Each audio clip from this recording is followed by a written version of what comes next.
शौर्य का प्रतिरूप अभिमन्यु। अर्जुन ने धनुर्वेद का सारा ज्ञान इसको दिया था। अन्य अस्त्र शस्त्र चलाना भी इसने सीखा था। पराक्रम में यह किसी वीर से भी कम नहीं था। महाभारत का भीषण संग्राम छिड़ा हुआ था। पितामह धराशायी हो चुके थे। उनके पश्चात गुरु द्रोणाचार्य ने कौरवों का सेनापतित्व संभाला था। अर्जुन पूरे पराक्रम के साथ युद्ध कर रहा था। प्रचंड अग्नि के समान वह बाणों की वर्षा करके कौरव सेना को विचलित कर रहा था। द्रोणाचार्य कितना भी प्रयत्न करके अर्जुन के इस वेग को नहीं रोक पा रहे थे। कभी कभी तो ऐसा लगता था मानो पांडव कौरवों को कुछ ही क्षणों में परास्त कर डालेंगे। प्रातः काल युद्ध प्रारंभ हुआ। श्री कृष्ण अपना 5 जन्य फूंकते, उसी क्षण अर्जुन के बाणों से कौरव सेना में हाहाकार मचने लगता। संध्या तक यही विनाश चलता रहता। दुर्योधन को इस प्रकार चिंतित देखकर गुरु द्रोणाचार्य ने किसी प्रकार अर्जुन को युद्धभूमि से हटा देने का उपाय सोचा। दुर्योधन के कहने से संशप्तकों ने कुरुक्षेत्र से दूर अर्जुन को युद्ध के लिए चुनौती दी। अर्जुन उनसे लड़ने को चला गया। उसके पीछे से द्रोणाचार्य ने चक्रव्यूह की रचना की और युधिष्ठिर के पास संवाद भिजवाया कि या तो पांडव आकर कौरव सेना के इस चक्रव्यूह को तोड़ें, यह अपनी पराजय स्वीकार करें। जब संवाद युधिष्ठिर के पास पहुंचा तो वे बड़ी चिंता में पड़ गए, क्योंकि अर्जुन के सिवा चक्रव्यूह को तोड़ना कोई पांडव नहीं जानता था। तभी अभिमन्यु वहां आया और सभी को गहन चिंता में डूबा हुआ पाकर युधिष्ठिर से पूछने लगा कि चिंता का क्या कारण है। युधिष्ठिर ने सारी बात बता दी। उसे सुनकर वह वीर बालक अपूर्व साहस के साथ बोला, आर्य, आप इसके लिए चिंता न करें। दुष्ट कौरवों का यह षड्यंत्र किसी प्रकार भी सफल नहीं हो सकेगा। यदि अर्जुन नहीं है तो उनका वीर पुत्र अभिमन्यु तो है। आप दुर्योधन की चुनौती स्वीकार कर लीजिए, मैं चक्रव्यूह तोड़ने के लिए जाऊंगा। अभिमन्यु की बात सुनकर सभी को आश्चर्य होने लगा।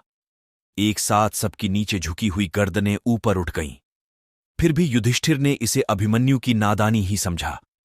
उन्होंने पूछा, बेटा, तुम्हारे पिता अर्जुन के सिवा इनमें से कोई भी चक्रव्यूह भेदना नहीं जानता, फिर तुम कैसे इसका भेदन कर सकते हो? यह कहकर युधिष्ठिर अधीर हो उठे। उसी क्षण अभिमन्यु ने सिंह की तरह गरज कर कहा, आर्य, आप मुझे बालक न समझें। मेरे रहते पांडवों का गौरव कभी नहीं मिट सकता।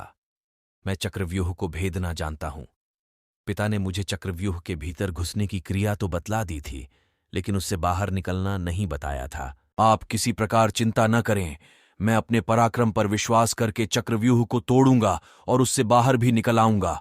आप चुनौती स्वीकार कर लीजिए और युद्ध के लिए मुझे आज्ञा देकर शंख बजा दीजिए। उस दुर्योधन को संदेश भिजवा दीजिए कि वीर धनंजय का पुत्र अभिमन्यु उनकी सारी चाल को निष्फल करने के लिए आ रहा है।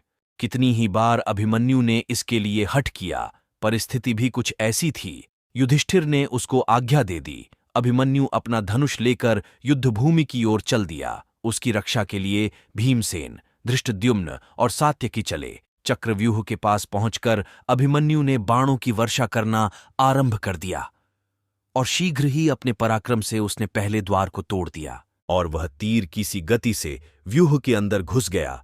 लेकिन भीमसेन, सात्यकी और धृष्टद्युम्न उसके पीछे व्यूह में नहीं घुस पाए। उन्होंने कितना ही पराक्रम दिखाया, लेकिन जयद्रथ ने उनको रोक लिया और वहीं से अभिमन्यु अकेला रह गया। अर्जुन का वह वीर पुत्र अद्भुत योद्धा था। व्यूह के द्वार पर उसे अनेक योद्धाओं से भीषण युद्ध करना पड़ा था, लेकिन उसका पराक्रम प्रचंड अग्नि के समान था। जो कोई उसके सामने आता था या तो धराशायी हो जाता या विचलित होकर भाग जाता था। इस तरह व्यूह के प्रत्येक द्वार को वह तोड़ना चला जा रहा था। कौरवों के महारथियों ने उस वीर बालक को दबाने का कितना ही प्रयत्न किया, लेकिन वे किसी प्रकार भी उसे अपने वश में नहीं कर पाए। उसके तीक्ष्ण बाणों की मार से व्याकुल होकर दुर्योधन ने गुरु द्रोणाचार्य से कहा, हे आचार्य, अर्जुन का यह वीर बालक चारों ओर विचर रहा है और हम कितना भी प्रयत्न करके इसकी भीषण गति को नहीं रोक पाते हैं। एक के बाद एक सभी द्वारों को इसने तोड़ दिया है। यह तो अर्जुन के समान ही युद्ध कुशल और पराक्रमी निकला। अब तो पांडवों को किसी प्रकार पराजित नहीं किया जा सकता।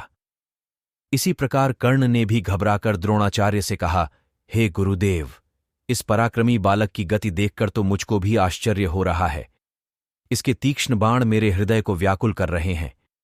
यह ठीक अपने पिता अर्जुन के समान ही है। यदि किसी प्रकार इसको न रोका गया तो हमारी यह चाल व्यर्थ चली जाए। किसी तरह से इसको चक्रव्यूह से जीवित नहीं निकलने देना चाहिए। द्रोणाचार्य अभिमन्यु की वीरता देखकर कुछ क्षणों के लिए चिंता में डूबे रहे। अर्जुन के उस वीर पुत्र के कर्ण, दुशासन आदि महारथियों को पराजित कर दिया था और राक्षस अलम्बुश को युद्धभूमि से खदेड़कर बृहद्बल को तो जान से मार डाला था। दुर्योधन के सामने ही उसके बेटे लक्ष्मण को भी उसने मार डाला था। बड़े बड़े शूरवीर खड़े देखते रह गए और वह प्रचंड अग्नि की लपट की तरह सबको भस्म करता हुआ चक्रव्यूह को तोड़कर अंदर घुस गया।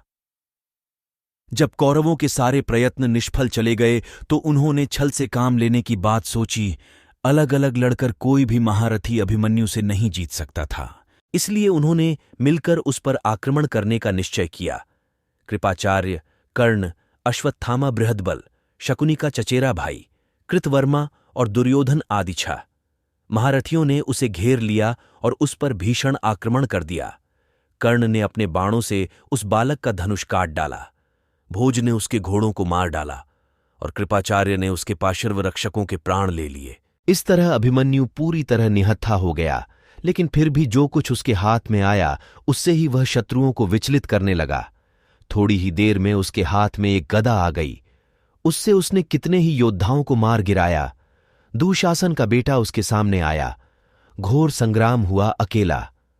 अभिमन्यु के सामने क्या करता।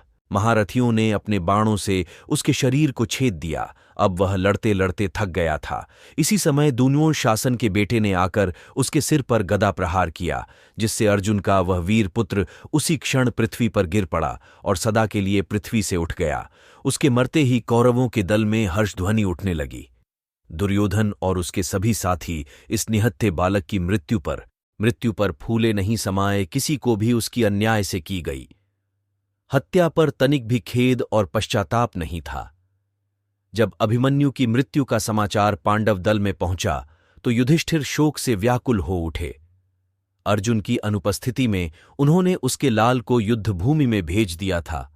अब उनके आने पर वे उसको क्या उत्तर देंगे, इसका संताप उनके हृदय को व्याकुल कर रहा था। भीम भी अपने भतीजे की मृत्यु पर रोने लगा। वीर अभिमन्यु की मृत्यु से पांडवों के पूरे शिविर में हाहाकार मच गया।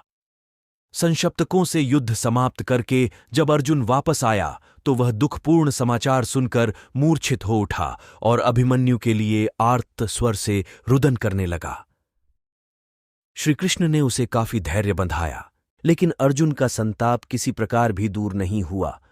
प्रतिशोध की आग उसके अंतर में धधकने लगी और जब तक जयद्रथ को मारकर उसने अपने बेटे के खून का बदला न ले लिया तब तक उसको संतोष नहीं आया। अभिमन्यु की स्त्री का नाम उत्तरा था। अपने पति की मृत्यु पर उत्तरा शोक से पागल हो उठी थी। श्रीकृष्ण ने उसे कितना ही समझाया था, लेकिन फिर भी कितने ही दिनों तक उसका रुदन एक क्षण को भी नहीं रुका था। वह उस समय गर्भवती थी। आतताई अश्वत्थामा ने पांडवों के वंश को समूल नष्ट कर देने के लिए इस गर्भस्थ बालक पर ब्रह्मास्त्र का प्रयोग किया था, लेकिन श्रीकृष्ण ने उसे रोक लिया था और इस प्रकार श्रीकृष्ण ने ही पांडवों के कुल की रक्षा की। निश्चित अवधि के पश्चात उत्तरा के गर्भ से बालक का जन्म हुआ। चूंकि सभी कुछ क्षय हो जाने के पश्चात इस बालक का जन्म हुआ था, इसलिए इसका नाम परीक्षित रखा गया। यही पांडवों की वंश परंपरा को आगे बढ़ाने वाला हुआ।